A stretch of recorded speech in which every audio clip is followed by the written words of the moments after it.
Oui, c'est simple. Bon, moi, maintenant, je vais vous parler d'un nouveau dictionnaire qui vient d'arriver sur le marché. C'est un dictionnaire un petit peu spécial. En tout cas, vous allez vous en rendre compte. Et avec ce dictionnaire-là, qu'on appelle le dictionnaire visuel, en un tournement, on peut apprendre une foule de tout nouveaux noms. Alors, en quoi ce dictionnaire-là diffère-t-il des autres? Eh bien, regardons pour voir.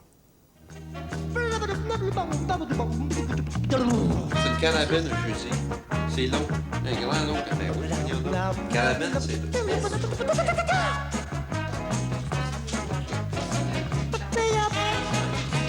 Les carabines, c'est Tiens, différent. tiens. Les carabines, c'est en haut. C'est plus gros, bien souvent, c'est deux canons, un peu comme ça. Ça, c'est quoi, ça? Ça, c'est un fusil. Un revolver. Un revolver. Ça, c'est quoi, ça? Un doigt. pistolet. Tu vois, le voilà, le pistolet. Pistolet. Monsieur Fortin, vous avez réalisé ce qu'aucun autre éditeur avait réalisé jusqu'à maintenant, un livre qui va faire le tour du monde. Comment ça vous est venu, cette idée de dictionnaire visuel? Bien, j'ai travaillé pour Larousse pendant 5 ans, dans les années 70. J'étais promoteur des dictionnaires Larousse au niveau académique. Et je remarquais qu'il manquait un dictionnaire dans la gamme des dictionnaires. Un dictionnaire dont le point de départ était l'image. Alors, cette idée-là me trottait dans la tête depuis longtemps. Et un jour, j'étais à Paris. Je rencontre tout à fait par hasard Jean-Claude Corbeil. Qui avait la même idée?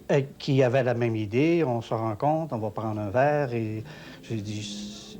à moi, c'était un petit peu confus. J'avais une bonne idée de ce que serait le dictionnaire. Alors, lui étant linguiste, alors il a dit, oui, je sais qu'est-ce que tu veux dire.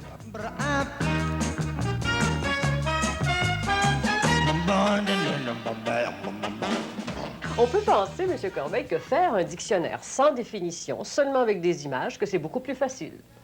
C'est, d'une certaine manière, beaucoup plus facile, mais c'est en même temps extrêmement difficile parce qu'il faut arriver... Où est-elle la difficulté?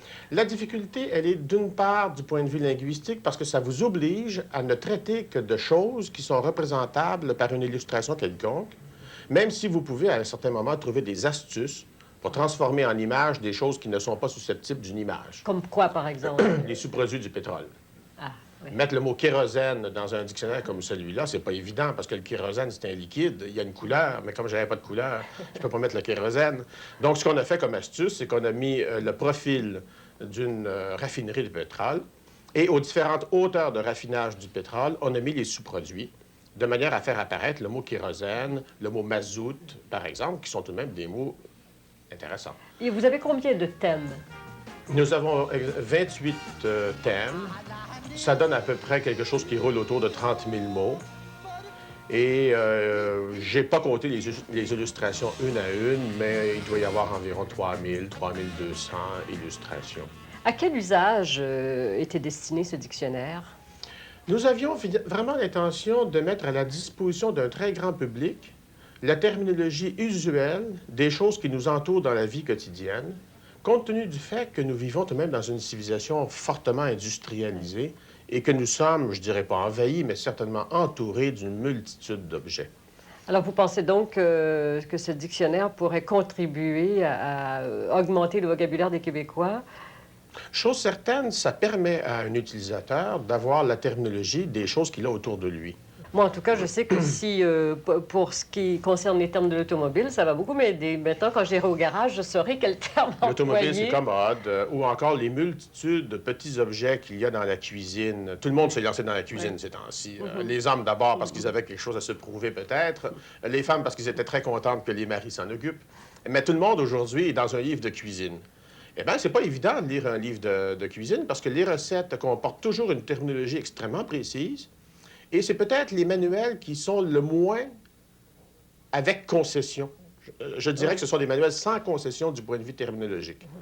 Et, ma foi, on songe sérieusement à faire un de nos sous-produits qui serait une sorte de dictionnaire à la fois visuel et classique des termes de la cuisine, de manière à bien savoir la différence qu'il y a, par exemple, entre un œuf dur et un œuf mollet, ou entre faire griller, rôtir, etc.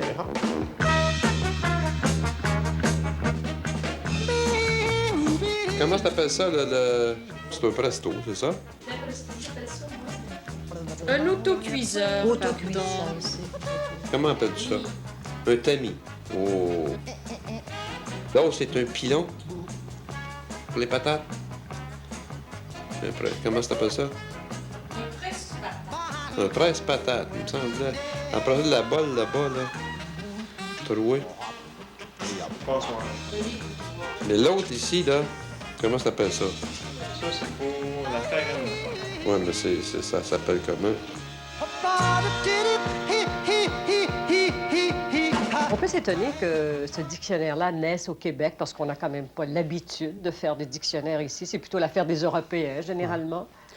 Bien, moi, à mon sens, je crois que c'est sûr que sur le plan édition, on n'a pas la réputation d'éditeur au Québec. Sur le plan international, on est complètement inconnu. Par contre, sur le plan terminologique, là, nous sommes, je pense, les meilleurs. Et on est reconnu comme tel sur le plan international. Alors, pourquoi le succès d'un dictionnaire comme ça? C'est qu'on a su exploiter une compétence qu'on avait chez nous.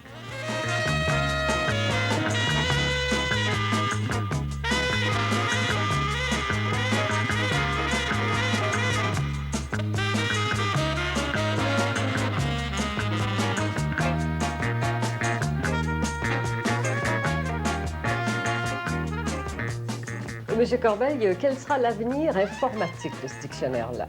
Alors ça, c'est une grande question. Ça, c'est notre grand jeu. Nous avons songé à faire une version informatique du dictionnaire parce qu'après tout, ça s'y prête admirablement bien. Bien sûr. Il y a des problèmes techniques qu'on est en train d'examiner. Donc, au moment où on se parle, il y a un consultant qui a été engagé, qui est en train d'imaginer une maquette du dictionnaire visuel pour informatique en visant le marché des micro-informatiques classiques, c'est-à-dire personnels, type Macintosh. Bon, PC. comme cet ordinateur qu'on a devant nous, Exactement par exemple. comme ce Macintosh-là. Alors, qu'est-ce qui se passerait? L'objet apparaîtrait à l'écran. Ce que nous avons dans la tête comporte 3 éléments. D'abord, la possibilité de mettre sur l'écran l'image de l'objet. Exactement comme elle est là, Comme là, on c'est-à-dire le voit une serrure de porte. sans rien. Voilà. Ce qui veut dire donc un vidéodisque. Ensuite, de faire apparaître sur l'écran les mots qui nous intéressent de cet objet. Par exemple, cliquer sur cette partie de l'objet puis faire apparaître le mot peine. Et dans la langue que l'on désire ou dans les croisements de langues que l'on désire. La troisième chose que l'on demande au programmeur, c'est de nous mettre la prononciation du mot dans chacune des langues. Donc, une opération de synthèse de la parole.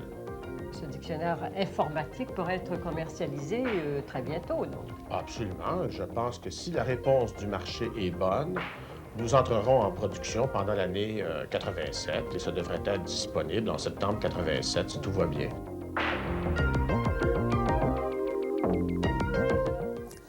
Le dictionnaire visuel, la version anglaise vient de paraître aux États-Unis. On se propose de nous offrir d'ici quelques années une version en arabe, une en chinois, une en japonais et une en espagnol. Le dictionnaire visuel coûte 30 $, c'est 29,95 $.